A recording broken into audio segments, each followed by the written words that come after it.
This is why tigers cannot survive in Africa.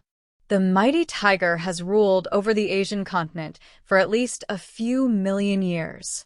A large, fierce, and cunning predator with a deadly arsenal of weaponry, few animals have a prayer against what some call the true king of the jungle. Which begs the question, could this all-conquering kitty expand its empire into the wildlands of Africa, a land filled with its own mighty hunters? Well, let's talk about it. Where do tigers live?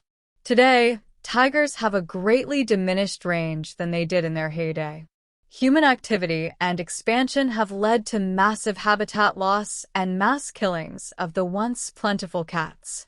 The International Union for the Conservation of Nature (IUCN) lists the tiger as endangered, with fewer than 5,000 individuals left in the wild.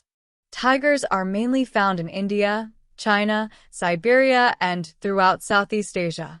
They are pretty much extinct in the wilds of Central Asia and the Middle East. They live in a wide range of habitats, including dense evergreen forests, deciduous woodlands, swamps, semi-open grasslands, and even mountains. Tigers have also been found in very arid areas, but generally like to live near water. Vegetation is the perfect backdrop for the tiger's shadowy stripe pattern. These massive cats have mastered the art of blending in and subtlety to a frightening degree. You may even have a tough time spotting a captive tiger in a zoo enclosure. They are that sneaky. Water is also key to a tiger's survival. In addition to drinking water, the tiger relies on rivers and lakes to attract potential prey looking to quench a bit of thirst. Tigers are also excellent swimmers and frequently dive in to pursue prey, cool off, or simply goof off. They also love catching fish and crabs, which are tidy snacks. Another thing the great Asian continent provides, at least before the aforementioned human expansion, is vast land area. Tigers are solitary creatures with huge requirements that can only be met properly in large territory. Female tigers can have territories as large as 20 square kilometers, while males can be up to 100 square kilometers. The bigger the territory, the more likely it is to have rich pickings. Tigers eat anything they can overpower, which is a rather extensive list. Deer, pigs, monkeys, birds, fish, gaur, buffalo, crocodiles, as well as elephant and rhinoceros calves are all potential victims. Human predation, though rare, is a real thing. Between 50 and 60 people lose their lives to tiger attacks each year. The picture in Africa. Africa is a rich and diverse continent with varying climates, environments, and ecosystems. There are deserts, mountain ranges, valleys, open savannas, rainforests, swamps, and everything in between. Here, all manner of reptiles, amphibians, insects, and mammals have evolved over millions of years. As far as big predators, Africa has the most of all the continents and arguably the meanest. Jackals, wild dogs, servals, carousels, honey badgers, cheetahs, leopards, and hyenas are all distributed throughout sub-Saharan Africa.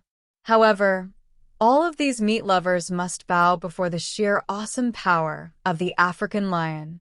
Tigers are no strangers to lions, but the African lion is larger and more ferocious than its Asiatic cousin.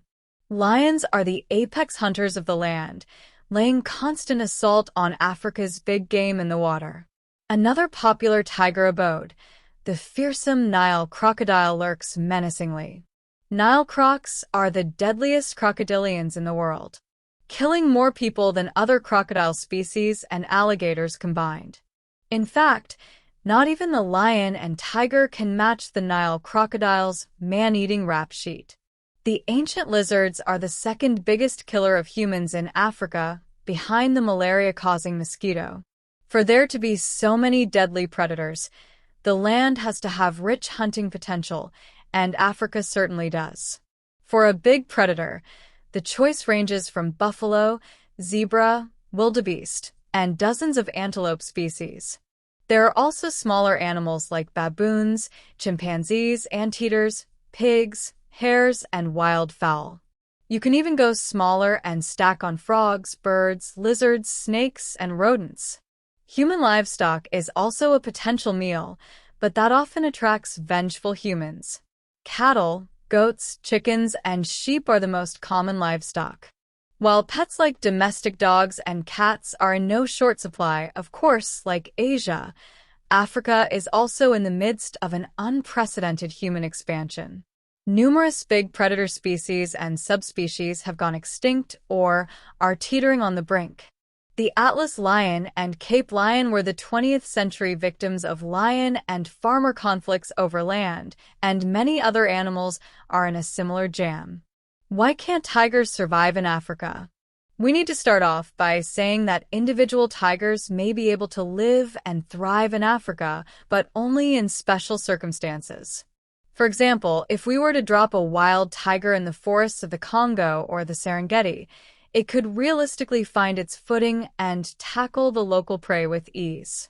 However, as a species, tigers would find it extremely difficult to live, breed, and regenerate in Africa as things stand. The first reason is competition. There are many big hunters in Africa, and each of them is finely tuned for their home ranges. Lions are likely to be the tiger's chief competition. These big cats use their bulk and collaborative skills to subdue the land and rule as kings. Tigers may be bigger and stronger than lions, but their inability to make friends would be a fatal weakness against the king of beasts. A lion pride can kill a solitary tiger and constantly steal its kills. Another animal that would provide the same, if not more, competition is the spotted hyena, Africa's most common big land predator. Ruthless and relentless, the hyena is a monstrous hunter and an even more monstrous predator. These killers often live in groupings called clans, and the clan may have 30 individuals or more. Even a tiger couldn't fight off such numbers, and the striped cat may find itself driven off many kills. The tiger's problem here is that it is a solitary apex predator. Apex predators are animals that sit at the top of the food chain and are generally at little risk of being outmuscled by other hunters. Tigers often gorge for hours at a time to consume the great quantities of meat they need to thrive.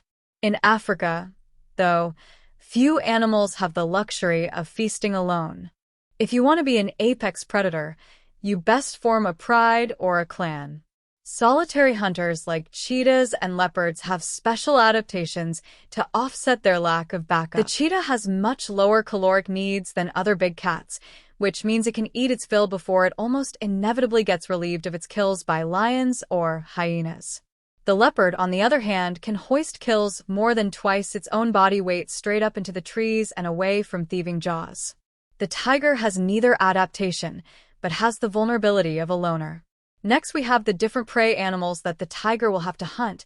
Big animals like zebra, wildebeest, and gazelle demand greater straight-line speed and agility to catch, and especially big animals like Cape buffaloes and elephants are part of formidable herds that require a group effort.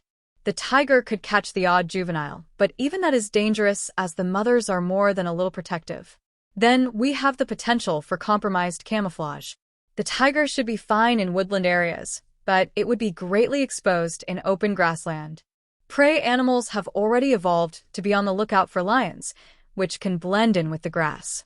So an even bigger lion-like creature with stripes is sure to send them scurrying long before the tiger can even stalk. The tiger's best bet would be to settle for a nocturnal life and sleep all day. This leads us to the problem of limited space. The dwindling wildlands of Africa simply have no space for expansive tiger territories, much less for tiger territories that do not coincide with other big predators. Given the relatively exposed nature of tiger dens, it would be virtually impossible for tiger cubs to reach adulthood. Despite the protection of prides and clans, lion and hyena cubs face a tough road to maturity because of the sheer number of marauding killers. Lions, hyenas, leopards, jackals, cheetahs, pythons, or wild dogs would not even hesitate to kill tiger cubs on sight. Even herbivores like giraffes, buffalo, hippos, elephants, rhinos, and eland, would stop and gore young predators if given the chance. One of the few zones that could support tigers, at least for a generation or two, would be the rainforests of Central and Eastern Africa. The rainforests have relatively fewer big predators than the grasslands and sparse woodlands. There are also good populations of prey animals like chimpanzees, bonobos, and small forest antelope. The dense vegetation would provide ample cover for the elusive hunter. The only problem with Africa's rainforests is that they are a very delicate ecosystem. The tiger could easily become an invasive species that threatens the survival of animal populations already under pressure. Gorillas are a notable example, as they would be relatively easy pickings for tigers. Given the gorilla's slow rate of reproduction and the tiger's food demands, introducing the latter could wipe out the former much sooner than anyone could predict. Tigers in Africa would also be way too alluring for hunters and poachers.